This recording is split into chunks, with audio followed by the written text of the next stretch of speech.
김정은 목사입니다. 여러분 만나 뵙게 돼서 반갑습니다. 오늘도 기도의 능력에 대해서 말씀을 드리고자 합니다. 기도의 능력에 대해서는 오늘은 예수님께서 어제 십자가에 지시고 오늘은 무덤에 계셔서 아마 복음 전하러 가셨다 말씀하셨습니다. 그리고 내일 새벽 미병에 부활하시는 주님이시라고 지금 성경에서 말씀하고 있는 것을 보실 수가 있습니다. 그래서 오늘은 주님에 대한 기도에 대해서 좀 말씀을 나누고자 합니다. 주님께서 먼저 십자가 지시기 전에 그 고난을 당하시기 전에 먼저 겟세마네 동산에서 기도를 드렸습니다.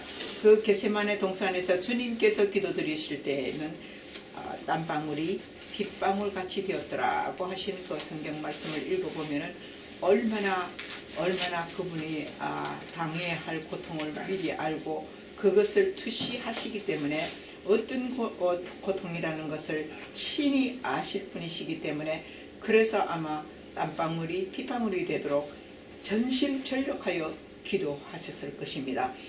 그 기도하셨다는 것은 바로 예수님이시라면 능력 아니십니까? 바로 능력인 그 예수님을 오늘도 하나님 아버지 앞에서 간구하는 그 힘이 무엇인가를 알게 하시기 위해서 기도하셨다 했습니다. 오늘 먼저 기도하고 그 다음에 말씀을 계속하겠습니다. 자비로우신 아버지 하나님 감사합니다. 주님의 기도에 대해서 우리가 상고해 볼 시간이 되었습니다. 왜냐하면 우리는 한 번도 주님의 기도에 대해서 상고해 보지를 않았습니다. 우리가 그냥 주님께서는 기도하셨고 십자가를 지시고 구원하셨다라는 것에 대해서 강조를 많이 하게 되었습니다.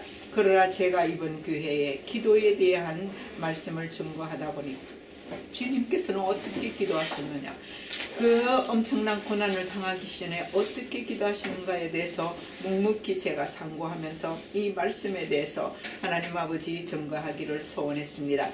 그래서 이 시간에 이 기도의 말씀을 증거할 때에 주님께서 저를 도와주셔서 주님이 어떤 고난을 당하셨고 어떻게 기도하시는 그 마음이 어떠신 것인가를 저에게 불어넣어 주셔서 오늘 말씀 증거하는 데 부족함이 없도록 하나님 함께해 주시옵소서. 예수님의 이름으로 감사하며 기도하옵나이다. 아멘. 기도는 무궁무진한 것이지요. 무엇이든지 우리가 하나님 앞에서 간구할 수 있는 것은 자식이 아버지나 어머니한테 부모님한테 대화를 나누듯이 날마다 우리가 대화 없이는 여러 가지로 우리가 아무런 소통이 없고 대화 없이는 아무런 어떤 것도 서로가 그 교제를 나눌 수가 없으며 서로가 사랑도 그 안에 포함되어 있지요. 말을 통해서 우리가 사랑할 수 있게 되고 또 이해관계를 가질 수 있게 되고 이리 됨으로 인해서 우리가 서로가 필요한 것을 공급하며 이해와 도움과 협력을 구하게 되는 것입니다. 대화의 소통이 없으면 우리는 아무것도 할 수가 없습니다. 바로 기도는 바로 소통이고 대화입니다. 우리가 하나님 아버지 앞에 길게 미사여구를 사용해서 우리가 참 그 기도를 잘한다고 해서 하나님께서 기뻐하시는 건 아닙니다. 우리 중심에 우리 진심이 하나님 앞에 가서 솔직한 마음으로 주님께 드리기를 소원하는 것이 하나님의 마음입니다.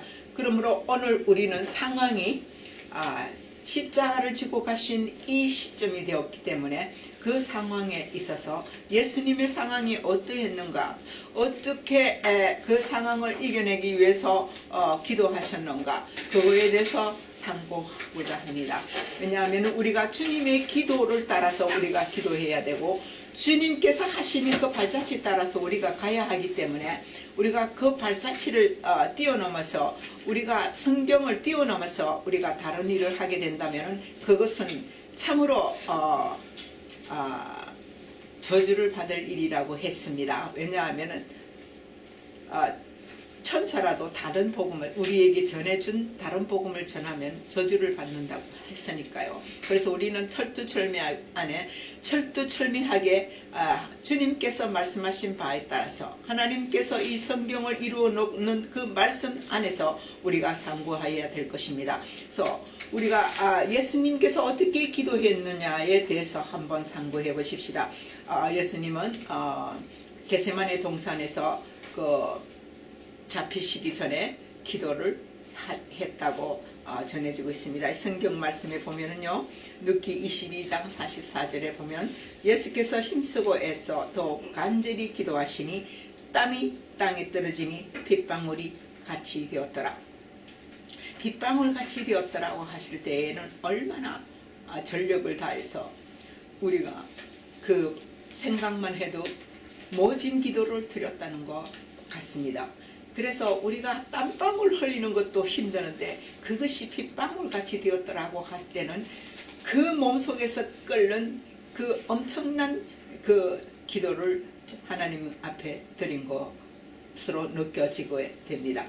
자, 그러면은 주님은 능력이신데 죽은 자도 살리시고 병도 고치고 마귀도 쫓으시고 그러셨는데 마귀도 주님을 만나면 하나님의 아들이시오 하고 고백할 만큼 그가 하나님의 아들이란 것을 아는데 이제는 십자가 지고 가는 그 고난을 친히 이제는 담당해야 되고 받으셔야 할 시점에서 왜 그렇게 주님이 땀방울이 핏방울이 될 만큼 기도를 하셨는가?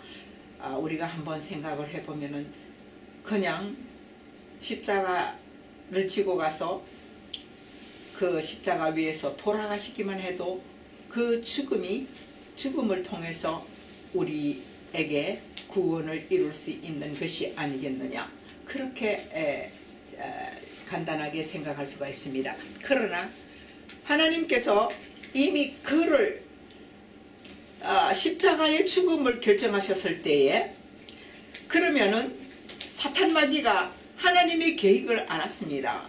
인류의 구원이 때가 되어서 자기가 이때까지 계획한 모든 것들, 모든 인간들을 파멸로 이끌어갔던 사탄이 이때다 예수님을 십자가에 못 박히게 해 하시겠다면은 모든 인류가 구원을 받게 될 것이면 자기의 계획이 철두철미하게 파괴되고, 그러므로 이것은 무참한 패배가 되기 때문에 마귀가 가만히 있을 리가 없었습니다. 그러므로 마귀가 이 계획을 파괴하기 위해서 십자가의 죽음을 이루기 전에 마귀가 아마 철두철미하게 예수님을 집착하게 하시고 예수님을 고통 가운데서 이것을 지고 가게 하셨을 것은 분명합니다. 왜냐하면 우리들의 싸움은 영적인 싸움이거든요. 하나님의 그 영적인 계획이 그리고 사탄의 악한 악령적인 계획이 서로 맞붙이다 보니까 인간의 구원의 계획을 하나님께서 계획하셨을 때에 이미 사탄과의 싸움은 이미 시작된 것입니다. 그러므로 인해서 이 사탄의 싸움이 승리로 이끌어내기 위해서는 주님께서는 그 전심전력을 다해서 기도하셨을 것입니다. 그래서 하나님이 주시는 성령의 도움으로서 힘을 받아서 이 고난을 이겨낼 수 있는, 사탄과의 이 싸움에서 이겨낼 수 있는 힘을 공급받기 위해서는 주님께서는 겟세마네 동산에서 그 밤에 전심전력 다해서 기도하셨다는 것을 알 수가 있습니다. 이 예수님께서 전심전력을 다해서 기도하셨을 때는 이미 사탄이 계획한 것들을 다 그분은 투시하고 계셨을 것입니다. 어떤 고난이 예수님께서 이루어진다는 것을 아셨기 때문에 이것을 육신적으로서는 결코 이겨낼 수 있는 이 고통이 아닙니다. 보통 인간 같았으면은 로마 병정에 의해서 채찍을 맞을 때에 그 채찍이 그냥 채찍이 아니잖아요. 이런 쇳덩어리에다가 그냥 또 쇳덩어리가 아니고 이 뼈처럼 이 가시처럼 이렇게 나와 있는 것으로 때리면은 살이 파져지고 뼈가 으스러지는 그런 쇳덩어리로 그것으로 맞았습니다.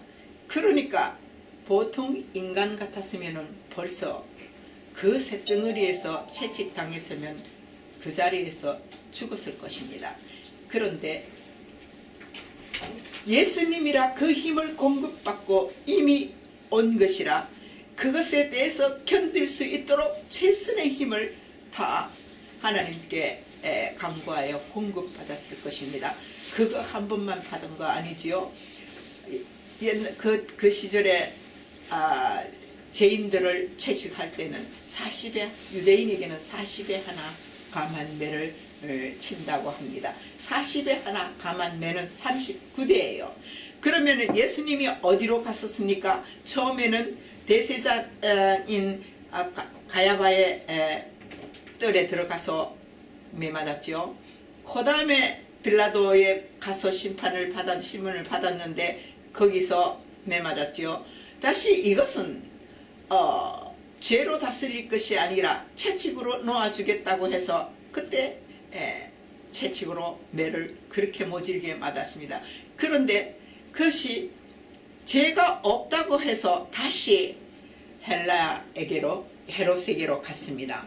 헤롯에게 보내서 이것은 죽일 죄가 아니므로 헤롯에게 다시 보냈는데 헤롯에게는 처음에는 반갑게 맞았겠지만 그냥 돌려보냈겠습니까? 거기서도 성경 말씀에는 나오지 않습니다. 헤롯은 다시 빌라도에게 보냈다 했습니다. 그래서 거기서 십자가를 지게 되었는데 그냥 죄인이 벌써 이미 피투성이가 돼서 왔는데 헤롯이 그냥 돌려보낼 수가 없다라는 우리가 이 사실을 표현하지 않았지만 직감할 수가 있습니다. 그래서 빌라도의 법정에 다시 서서 이제 십자가에 못 박힌 것을 선언하는데 그 십자가에 못 박기 전에 다시 로마 병정에게 끌려가서 채찍을 맞는데 거기에서 엄청난 채찍 거기에다가 가시면류관까지 서셔서 기진맥진한 상태로 인해서 십자가를 지고 골고다로 올라가는 이 어제 금요일이었습니다. 우리는 이런 사실을 봤을 때에 주님이 이 사실을 이것을 이겨내기 위해서 이 엄청난 고통, 보통 인간이라면 십자가를 지면 그냥 채찍질하지 않고 나무에 매달기만 하면 그래도 죽어요. 주님의 십자가 좌우편에 있는 도둑이 매질을 당했다는 게 성경에 안 나타납니다. 그는 십자가, 예수님이 십자가를 질 때 하나는 두 강도가 십자가를 졌는데 하나는 우편에 하나는 좌편에 세웠다고 했습니다. 이처럼 예수님만 채찍을 당해서 얼마나 피투성이 되어서 그 엄청난 기진맥진한 쓰러질 수밖에 없는 사람을 이끌고 그 무거운 십자가를 걸고 골고다 언덕으로 올라가는데 그 예수님께서 견디다 못해서 중간에 가다가 쓰러지셨어.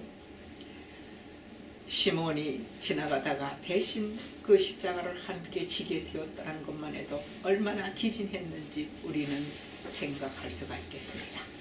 예수님께서 이것을 아셨기 때문에 겟세마네 동산에서 땀이 핏방울이 되도록 이렇게 천심천력으로 밤이 맞도록 기도할 수밖에 없었던 것은 하나님 앞에 그 간구를 드린 것은 능히 구원하실 그 하나님에게 눈물로 간구를 했다고 했습니다. 그 힘을 얻기 위해서 간구를 했다고 히브리서에 나타나고 있는 말씀입니다. 그러면 주님의 간구가 이 십자가를 이길 수 있는 간구였다는 것을 우리는 능히 알 수가 있습니다. 주님이 지고 가신 그 엄청난 고통과 고난은 인간으로서는 감당할 수가 없는 것입니다. 인간은 그 채찍에 한 번만 맞아도 벌써 기절하고 죽었을 것입니다. 주님은 끝까지 그것을 견뎌내고 조롱당하시고 그 무거운 십자가를 지고 골고다 선상에 설 때까지 그 주님은 하나님이 공급하신 힘으로, 기도의 힘으로 올라갈 수가 있었던 것입니다. 기도의 힘은 이만큼 중요합니다. 기도는 이만큼 하나님께서 우리에게 능력을 베푸시는 하나님의 놀라운 힘이 기도를 통해서 나오며, 어떠한 형편과 상황에 있어서도 하나님께 아뢰었을 때는 우리의 형편과 처지를 아시는 하나님은 그 형편과 처지에 따라서 우리에게 공급하실 힘을 주시고, 우리에게 축복할 때는 축복하시고, 우리가 무엇을 해야 할 때는 지혜를 주시고, 우리가 감당해야 할 것들이라면 우리가 능히 우리가 행할 수 있도록 능력을 부여하시는 하나님이시기 때문입니다. 기도는 주님이 공생애를 하기 전에 40일 금식 기도를 하셨던 것과 같이 3년 동안 주님께서 하나님의 말씀을 증거하기 위해서는 공생에 들어가기 전에 40일 동안 광야에서 금식 기도할 때 줄였다. 물도 마시지 아니했다. 그랬습니다. 40일 주야로 금식했다고 말씀하고 있습니다. 그때에 마귀가 와서 예수님을 시험했다고 했습니다. 마귀는 처음부터 끝까지 예수님 돌아가시는 십자가 밑에까지 마귀는 예수님을 시험했습니다. 예수님을 조롱했습니다. 그러나 예수님은 그때마다 기도로서 이 마귀를 물리칠 수가 있었던 것입니다. 하나님의 말씀으로 능히 이것을 기도로, 하나님의 말씀으로 마귀를 이겨낼 수 있었던 것입니다. 우리도 예수님을 따라갈 때는 어떻게 예수님께서 우리를 위하여 기도했느냐? 우리는 예수님처럼 이미 예수님이 고난당하신 것이 계셔서 우리를 구원하셨기 때문에 우리는 예수님의 발자취, 예수님이 오라고 그러는 그 발자취를 대로 따라가기만 하면 됩니다. 우리 예수님께서 말씀하신 그 말씀을 따라 우리는 순종하며 가면 되는 것입니다. 우리는 예수님 때문에 구원받은 자녀이기 때문에, 구원받았다는 것은 참으로 이 엄청난 이 죽음의 고통, 이곳을 우리가 지지 않아도 되는 것입니다. 어떻게 우리 하나님께서는 이 구원하시는 하나님의 구원의 역사가 예수님께서 이 잔혹한 마귀의 쾌계를 뛰어넘어서 십자가의 죽으심으로 인해서 우리가 구원되었습니다. 겟세마네에서 기도한 것이 없으셨더라면, 그리고 그 고난을 이기시지 않았더라면, 십자가의 죽음으로 승리하지 않으시더라면 우리는 구원이 없었을 것입니다. 우리는 아직도 마귀의 종이 되어서 우리가 우리의 생명을 다하는 날 우리는 구원 없이 영원히 영불에 처해져 있었을 것입니다. 하나님께서는 우리를 긍휼히 여기셔서 예수님 그 독생자도 아끼지 아니하시고 우리에게 주신 바 되었는데, 주님께서 말씀하십니다. 로마서 8장 말씀에 보면은요, 그 아들을 아끼지 아니하시고 주셨는데 우리에게 무엇을 더 주시지 아니하겠느냐? 우리는 이미 생명의 성령의 법으로 우리는 이미 심판을 넘어갔고, 우리는 죽음에서 우리는 생명으로 우리는 넘어갔습니다. 그러면 우리가 생명으로 넘어갔으면은, 그러면 우리가 영원히 살 수 있는 것은 예수님의 말씀을 따라 사는 것입니다. 그러면 우리가 어떻게 살아야 할 것인가를 우리에게 나타내고 계시는 것은, 우리에게 하나님께서 우리에게 주시는 그 주님의 말씀을 다시 한 번 더 생각하십시다. 그가 죽으심에 대하여, 그가 죽으심은 죄에 대하여 단번에 죽으시며 그가 살아계심은 하나님께 대하여 살아계심이니, 이와 같이 너희도 자신을 죄에 대하여 죽은 자요 그리스도 예수 안에서 하나님에 대하여 산 자로 여길지어다. 로마서 6장 10절에서 13절, 로마서 6장에서 10절에서 13절의 말씀에서 우리는 하나님에 대하여 산자로 여김을 받게 되었습니다. 바로 예수님이 단번에 십자가에 돌아가심으로 인해서 우리가 하나님 제2에 대해서 죽었고 하나님 안에서 산자가 되었습니다. 그러므로 너희의 육체를 제2의 병기로 드리지 말고 어이의 병기로 하나님께 드려라. 이것이 우리가 해야 할 일입니다. 제2의 병기는 무엇입니까? 제2의 속죄에 따라 제2의 속성에 따라서 우리가 계속해서 죄를 범하고 회개치 아니한다면 우리는 죄의 종이 되고 만다는 것입니다. 우리가 날마다 저지르고 있는 죄에 대해서 날마다 자신을 돌아봐 회개하고 주님의 말씀에 순종하고 따라간다면 우리는 주님이 단번에 우리의 죄를 위하여 돌아가신 그 죽으심을 인하여서 우리가 하나님 안에서 산자가 되어서 어이의 종이 되었다는 선포를 이미 하셨기 때문에 우리는 어이의 종이 되어진 겁니다. 여러분, 이만큼 예수님은 귀한 겁니다. 우리에게 얼마나 우리가 예수님의 말씀을 쫓아 따라가도 모자라지만 그분이 우리에게 행한 모든 것을 돌아볼 때에는 우리는 너무나 감사하고 감격해서 우리는 날마다 그분에게 찬송을 드릴 수밖에 없는 저희들입니다.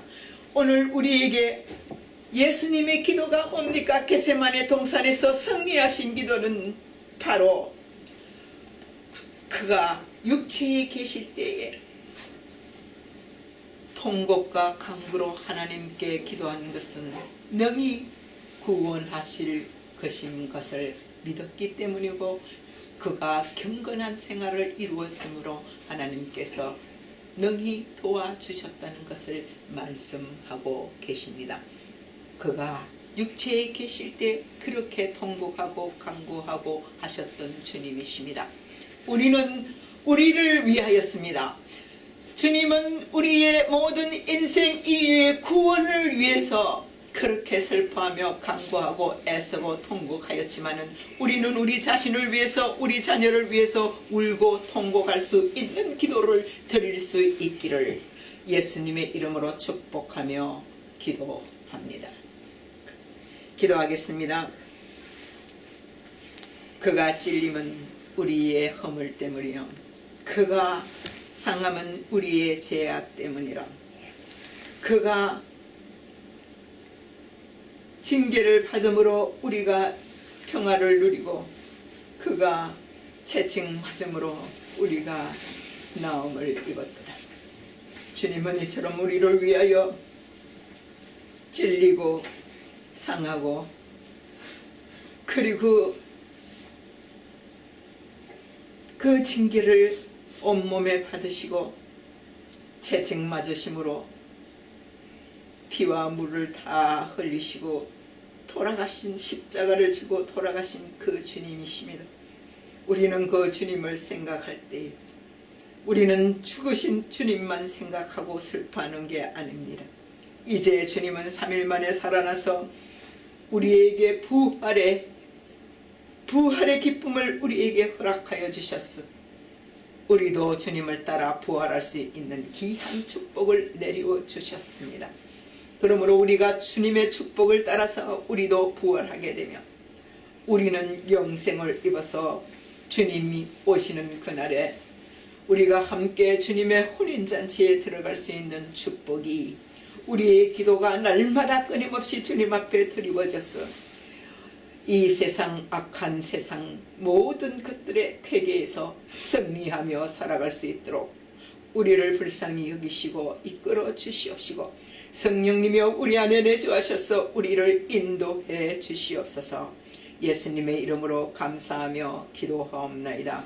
아멘.